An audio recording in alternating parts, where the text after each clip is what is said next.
మా తల్లిగారు కొన్ని దినాల క్రితం అస్వస్థత పాలయ్యారండి.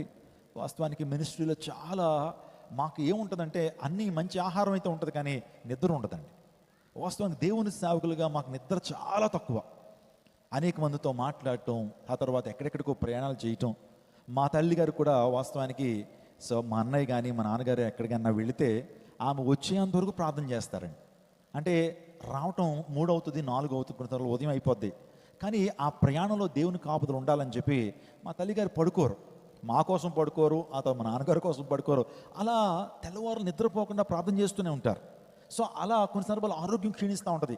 మనిషికి తిండి తక్కువైనా పర్లేదు, కానీ నిద్ర తక్కువైందంటే ఆరోగ్యం చెడిపోద్ది. రీసెంట్గా మా తల్లిగారికి ఆరోగ్యం కొద్దిగా క్షీణించింది. సో అస్వస్థత పాలయ్యారు. హాస్పిటల్లో తీసుకెళ్ళటం జరిగింది. దేవుని మహాకృపను బట్టి డాక్టర్ గారు వాస్తవానికి చేతులు ఎత్తేసారు. చాలా విషమంగా ఉందండి పరిస్థితి. మొత్తం ఆ యొక్క కిడ్నీస్లో చాలా ఇన్ఫెక్షన్ ఫామ్ అయిపోయింది అని చెప్పినప్పుడు ప్రార్థన చేశాం. సో కుటుంబంతో ప్రార్థన చేస్తాం. నేను కూడా సేవా పరిచయం చూసుకుంటూ కనీసం చూడలేని పరిస్థితుల్లో, తల్లిగారిని చూడలేని పరిస్థితుల్లోకి అంత బిజీ అయిపోయాం మినిస్ట్రీలో.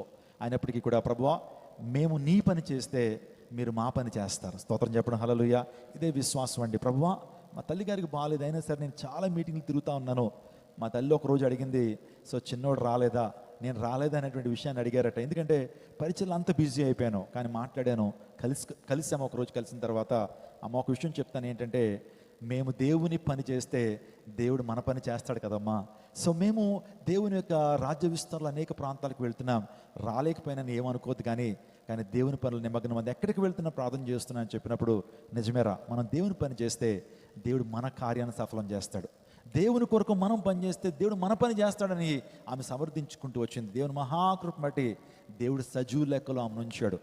దేవుడు సజీవ లెక్కలో ఆమె ఉంచడం మాత్రమే కాకుండా, సో మొన్న నేను రాజమండ్రి వెళ్ళినప్పుడు ఆమె చక్కగా ప్రీచ్ చేయడానికి కూడా దేవుడు కృప చూపించాడు. స్తోత్రం చెప్పండి హల్లెలూయా. నిజంగా దేవుడు స్వస్థపరిచేటువంటి దేవుడు అండి. మూడోదిగా, ఈరోజు నా తల్లి ధైర్యంగా చెప్పగలను, మా రక్షణ కొరకు కన్నీరు కార్చిందండి. ఆమె దొర్లు ఏడ్చింది, మేము రక్షించబడాలని.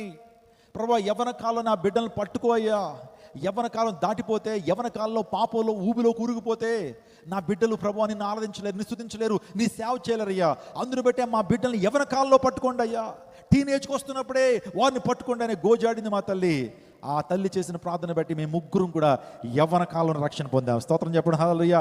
నా 17వ ఏట యేసుక్రీస్తు ప్రభు నా స్వంత రక్షణ అంకించాను, మారు మనసు పొంది బాప్తిజంలో సాక్ష్యం ఇచ్చాను, యవ్వన కాలంలోనే రక్షించబడ్డాను.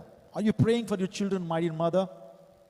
నీ బిడ్డల కోసం, వారి రక్షణ కోసం ప్రార్థన చేస్తున్నావా?